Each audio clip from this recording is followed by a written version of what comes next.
Selamat sore Ibu, perkenalkan nama saya Maria Angela Beno, mahasiswa pendidikan biologi semester 6. Saya akan mempresentasikan hasil dari pengembangan media yang saya buat sebagai tugas dari mata kuliah pengembangan media pembelajaran. Jadi materi yang akan saya kembangkan di sini adalah materi tentang klasifikasi makhluk hidup, yaitu materi SMP kelas 7 semester 1 dengan kompetensi dasar yaitu mengklasifikasikan makhluk hidup dan benda tak hidup berdasarkan ciri dan karakteristik yang diamati, dan tujuan yang akan dicapai yaitu membedakan antara makhluk hidup dan benda tak hidup. Dengan metode pembelajaran yang saya gunakan yaitu metode ceramah, diskusi, dan juga metode pengamatan. Model pembelajaran yang saya gunakan yaitu discovery learning. Baik, media pembelajaran sendiri merupakan sarana komunikasi untuk menyampaikan materi pembelajaran. Nah, pengembangan media ini dapat dilihat dari 75% melihat dan 18% mendengar. Nah, dilihat dari gaya belajar siswa ini ada 3 gaya belajar, yaitu secara audio, visual, dan juga kinestik.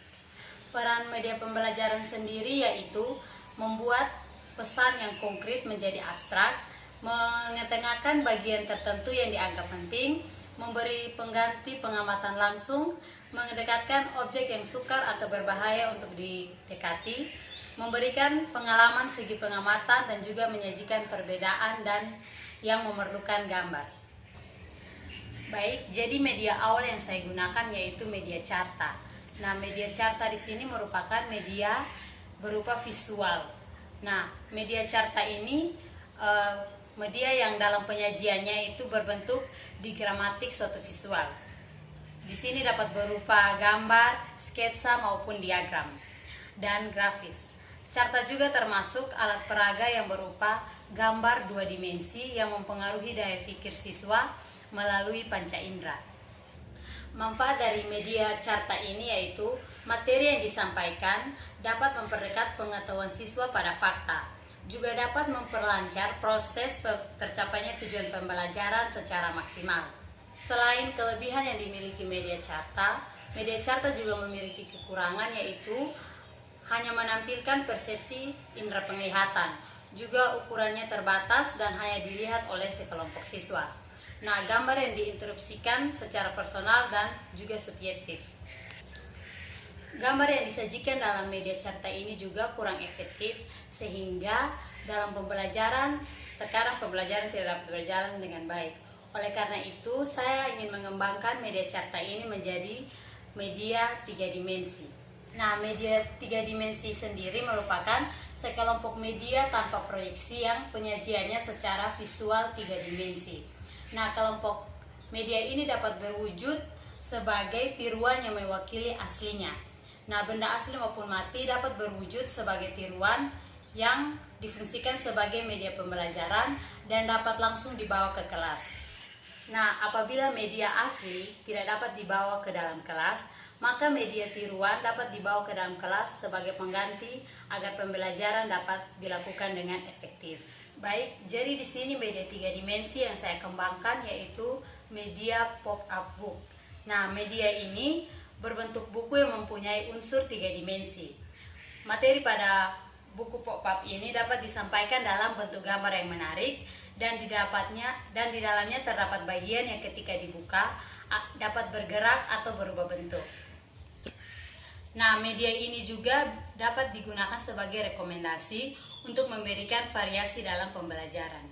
Nah, media ini juga dapat digunakan sebagai rekomendasi untuk memberikan variasi dalam pembelajaran. Jadi, ini merupakan media pop-up book yang telah saya buat dengan materi klasifikasi makhluk hidup. Jadi, seperti yang tadi saya bilang bahwa penggunaan buku ini sangat menarik karena ketika bukunya dibuka, pasti akan ada gambar yang bergerak atau berbentuk timbul. Nah, seperti buku ini ketika saya membuka halaman pertama, dia akan menunjukkan tentang klasifikasi makhluk hidup. Dan juga ketika saya mengangkat ini akan menunjukkan tentang pengertian dari klasifikasi, dan yang kedua adalah tujuan dari klasifikasi, dan yang ketiga adalah dasar dari klasifikasi. Nah, lembar kedua akan menampilkan tentang makhluk hidup. Kemudian ketika saya mengangkat ini, maka akan muncul pengertian dari makhluk hidup dan juga ciri-ciri dari makhluk hidup. Lalu kita masuk pada halaman yang ketiga, akan memunculkan ciri-ciri dari makhluk hidup, yaitu ada bergerak, adaptasi, tumbuh dan berkembang, peka terhadap rangsang, mengeluarkan zat sisa, bernafas, berkembang biak, dan membutuhkan makanan. Lalu kita membuka pada halaman berikut, akan muncul makhluk tak hidup atau benda tak hidup. Yang pertama merupakan ciri-ciri dari benda tak hidup. Yang ketiga di sini merupakan ciri-ciri dari makhluk hidup. Kemudian ketika saya mengangkat ini, akan tampak benda-benda yang termasuk dalam makhluk atau benda tak hidup.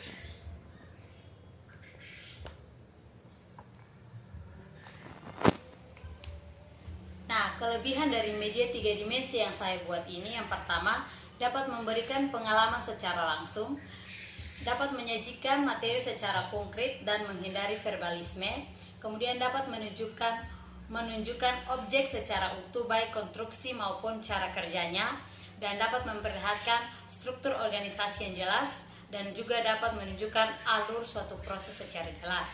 Untuk kelemahan dari media 3 dimensi ini yaitu tidak dapat menjangkau sasaran dalam jumlah. Kemudian anak yang mengalami tunanetra sulit untuk membandingkannya. Nah, langkah pembelajaran pada saat kegiatan inti, saya akan menjelaskan tentang ciri-ciri makhluk hidup, ciri makhluk tak hidup, dan kemudian saya akan membagikan buku pop-up ini yang akan saya bentuk atau saya buat menjadi 4 dan akan saya bagikan ke dalam kelompok belajar.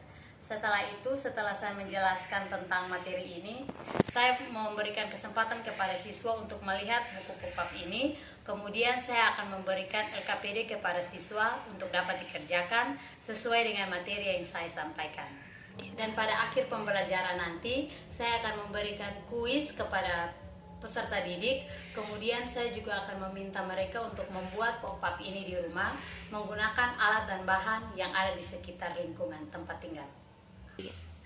Baik, sekian hasil presentasi saya. Terima kasih, Ibu.